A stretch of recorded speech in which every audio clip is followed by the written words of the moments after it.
Welcome back, guys. I'm Zell, and we're doing another Drinking and Thinking with Zell. This week it's Snowballs. You've got 9 seconds as usual to get your drink of choice, and then we'll get on with the show.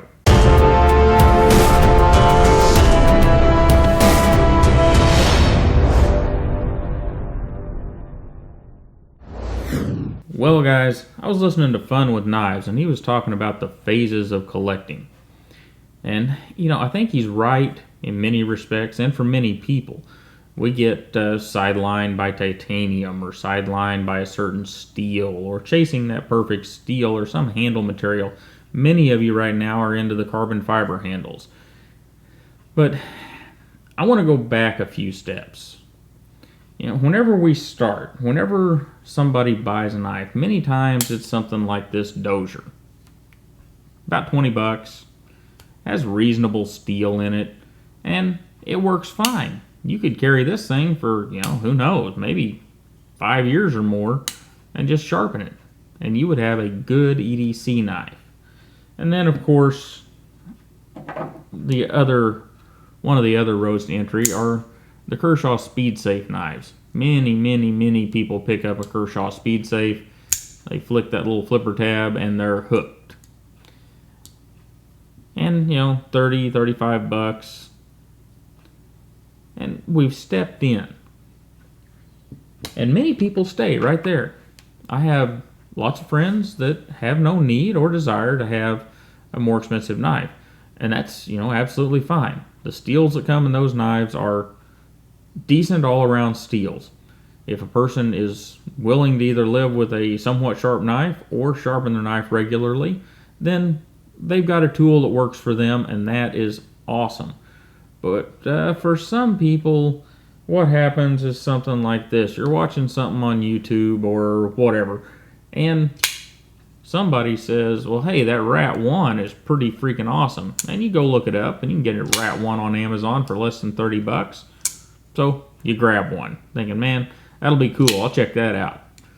And you get the Rat 1, and it was. It's a really neat knife, but you find out it was kind of big for everyday carry. A little thick, a little heavy, well constructed, but, maybe you work in an office or something. It was just a little big.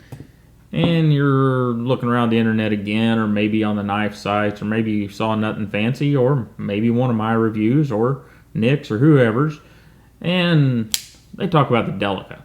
And I don't think I've ever heard a bad word spoken about a Delica. Maybe the blade steel, but never the knife itself. And you think, well, it was only a little more expensive than that Rat, so $60 later you have a Delica. And you see this Snowball getting bigger, and then you're doing it again. You're in the EDC forum, or you're back on YouTube, or maybe some of your friends, and you see one of these Cold Steel Code 4s or something like an American Lawman or something like that, and you start learning about the way that triad lock works, and think, well, man, whenever I am out hunting or camping or canoeing or whatever, I should really have one of those. That would be safer. So, you go get one. Somewhere a little under $100 later, you've got a Code 4, or right around $100, you've got an American Lawman, and you are just floating along. Everything is great. But you do see this Snowball getting bigger here, right? Because the next thing that happens is maybe you saw one of these, the Mannix, the lightweight or the regular one. You see that lock mechanism, and you're thinking, wow, that is slick. And $120 later, or $30, you've got a Mannix. And the Snowball's gotten a little bigger. Doesn't stop there, though. You're looking around on some of the knife sites now, because you've got to know what's coming out. You got to know what the new stuff is. And you see this 710 or something like it with M390 steel and an Axis lock and Contour G10 handles, and there went $200. But that Snowball's gotten pretty big, and you would think that it's stopped, right? It's hit its climax. And if it has, you're probably in good shape, because the next thing that comes around is that fixed blade. And then, several $100s later, you've got a hunting knife. And that that snowball, it rolls for all of us, you know, unless you've got some kind of super discipline, it rolls for all of us, no matter what you're into. But what I'd like to know is, do you just let that snowball roll? Or do you have a place that you got off? Is there, you know, caps, limits? You know, what have you done to control this thing? Because, you know, I've had to put into some controls for the snowball. I have to either, if we're going to have a expensive knife to look at here, I've got to save up for it. It has to be something that I foresee being able to maybe get some or most of my money back out of if I decide to sell it. Because, you know, not every knife we look at here I keep. So it's one of those things. And also, for the most part, we've got some caps on things. And they're movable, so it's not really something to discuss because, you know, it depends on what we're talking about. You know, if it's Chinese knives, unnamed Chinese knives, it's going to have one number, and then if it's U.S. made knives, it'll have another number. You know, named Chinese knives will have another number. So it kind of varies depending on what we're looking at. But so what have you done to control that snowball?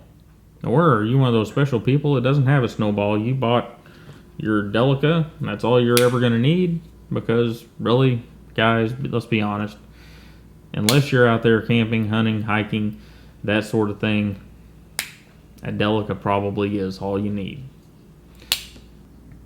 And for our intermission, you should be looking right here. We have a new logo for the YouTubes, and we have another new logo that I'm not quite going to reveal yet, but you guys will be seeing it sometime in the next few months for some other things, and they were all created by Miklos Plinter, and he has his own YouTube channel where he talks about ALOX, Swiss Army knives, and probably a few other things. And you should probably go over and check out his channel. He's a very talented artist, and he really digs those Swiss Army knives. So anyhow, a link to his channel will be up there under the eye and will be down in the description. So thank you, Miklos. Really appreciate you taking the time to work with me to get these logos hashed out, and you know, kind of showing me that there were better ways than what I thought to get things done. Anyhow, we're going to move on along now. Our second topic is a little different. We're going to talk about allegiances. Now, coming from the gun community, there are groups of people, especially with handguns, that are very, very aligned with almost like a religion with their handguns. You know, if you go looking at the handgun side of YouTube or anywhere on the web, you're going to hear about the people, the Glock people. And they are serious. Glock is the only way to go. And, you know, it's not so much different. You have your Springfield Armory people over here, and you have your Smith & Wesson people, and they don't intermingle well. And then you have weirdos like me that have CZs and Glocks and Smith & Wessons and so on.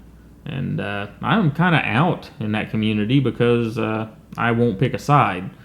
Well, if I have to pick a side in the knife community, I'm out here too. You know, I do have some things I really like, and, you know, but I'm not aligned with a certain company. I'm not going to sit behind that company and go, oh my God, I have to have this. But what is your take on it? You know, I was looking earlier, and man, I've got Spydercos. I got Spydercos all over the place. You know, all kinds of Spyderco stuff.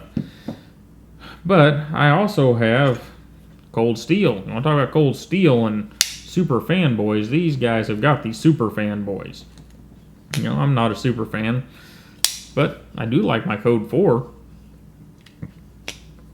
I'm also not a super fan of Spyderco. In fact, I could do some complaining about Spyderco, and maybe we will sometime soon. But that hole, that spider hole, it's just a thing. And the fact that Spyderco, I mean, they really produce so many of the same knife in a slightly different size and a slightly different blade length and slightly different materials. And, you know, if I was a purchaser for some athletic goods store, you know, Academy Sports, Bass Pro, Cabela, something like that, I would be entirely frustrated with Spyderco because of, well, let's just look here real quick. No, there's three. They have a Chaparral, the smaller Cali, and the slightly larger Cali. And really, guys, if you're a purchaser looking at these things, or the average person looking at these things, this is the same knife in 3 different sizes. And it doesn't stop there. We can move on up to the Sages. We have another 2 of basically the same knife, even though we know they're different. Purchasers would have a problem with this, and the average person does too.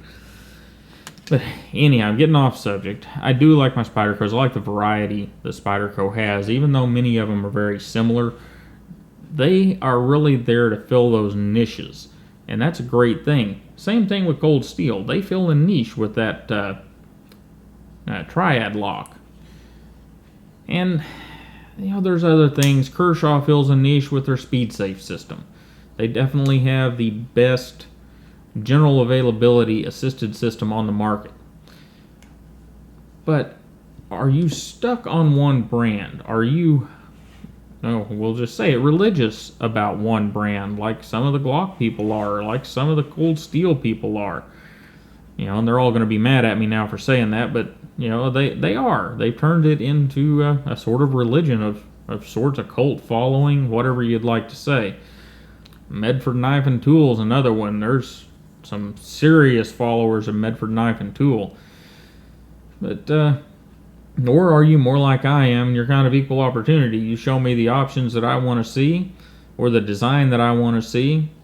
Build me a quality knife, and I don't care whose name's on it. You know, let me know. You know, let's keep it civil down in the comments, but let's do a little bit of talking about that Snowball, and let's do a little bit of talking about company and brand allegiance, or religion or cult following, whatever you would like to say. Anyhow, guys, I really appreciate you stopping by and hanging out with me for a little bit. Don't forget to go over there and get a look at Miklo Splinter's channel, and you guys have a wonderful day. Don't forget to like, share, and subscribe here. Don't forget about our giveaways that are going to be coming up soon as I can get some time to do a little work on this knife. And you have a great day, and I'll see you next time.